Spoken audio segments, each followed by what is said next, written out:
Okay, so we're going to put the pins in. Pin style. This is what the clip style looks like. Although that right there looks like this goes into it. I made the mistake. I'm learning. And everybody learns as, there's a lot of different things and variations with the T1N. So don't just get discouraged.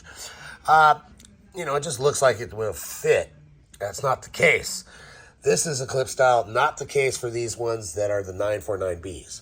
This is a pin style right here. That's what needs to be used in there. Now, Zeus is going to demonstrate here.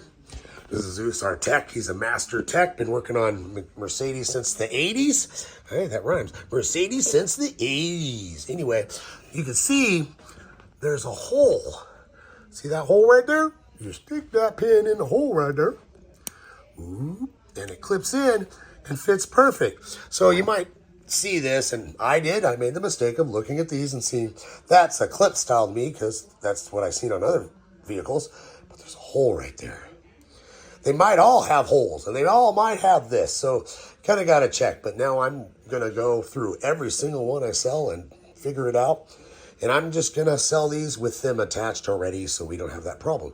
But if you need any of the thing assistance, you can email Zeus at tech@t1nparts.com for your assistance for installation of anything. We're here for you, and hope you have a good day.